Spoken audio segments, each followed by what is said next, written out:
El tema que he escogido para desarrollar el proyecto de investigación se basa en una experiencia vivida durante los años de trabajo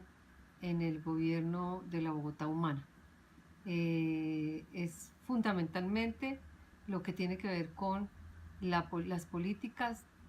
sociales, su innovación frente a otras políticas y también en particular lo que ha significado la implementación de la Ley 1448 o Ley de Víctimas y los avances de la Bogotá Humana en términos de asistencia, atención y reparación a las víctimas del conflicto armado. Las políticas sociales fueron desarrolladas en diversas entidades, del Distrito Capital, y quisiéramos en este caso con la compañera, colega Gloria Flores, quien era la secretaria de Gobierno de Bogotá, y yo como alta consejera para los derechos de las víctimas, la paz y la reconciliación, hacer un trabajo que dé cuenta de lo que significó esta política. En el caso particular de la implementación de la ley de víctimas, pero más allá de lo que Bogotá Humana quiso implementar para que lográramos la reparación a las víctimas, considero fundamental algunos aspectos. Uno, el reconocimiento de los derechos de las víctimas, para lo cual Bogotá decidió instalar una política dirigida a la reparación. Eso significó la creación de un programa de representación legal con abogados dedicados a atender a las víctimas y buscar la manera como podía acelerarse el proceso reparativo. En el tema de la asistencia y la atención, la creación de grandes centros de atención a las víctimas, en donde se juntaba toda la institucionalidad para poder dar una respuesta integral a las necesidades y a las demandas de las víctimas que llegaban a Bogotá. Vale decir que Bogotá, en el momento en que estábamos gobernando, tenía un registro de más de 640.000 personas víctimas del conflicto armado. Por lo tanto, una población tan alta necesitaba una política muy avanzada y con recursos para poder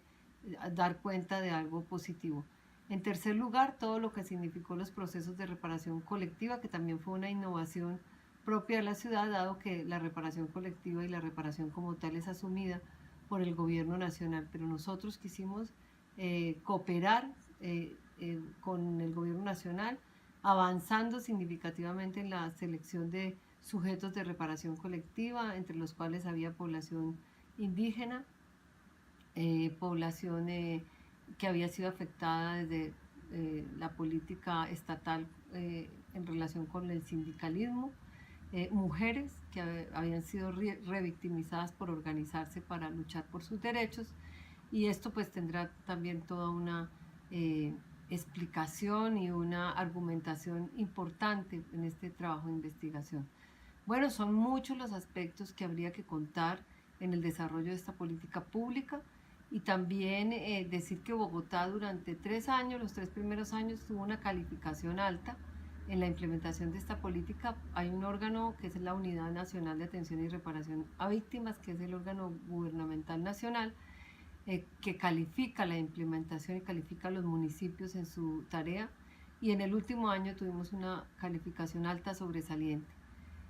Vale también decir que Bogotá creó el primer centro de memoria histórica en el país,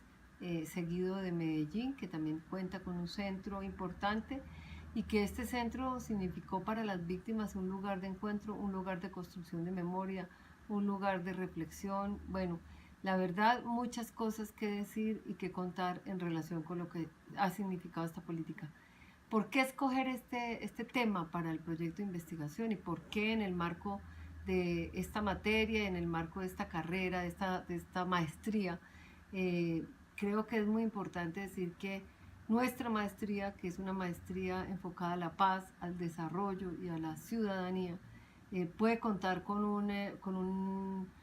instrumento importante de política pública, que si bien no es perfecto, si bien tuvo errores, si bien tuvo dificultades, tuvo deficiencias, en lo fundamental, desarrolló una política dirigida al ser humano, una política integral para dignificar la vida y para enaltecer los derechos de las personas en un país en el que vivimos en medio de un conflicto hace más de 50 años.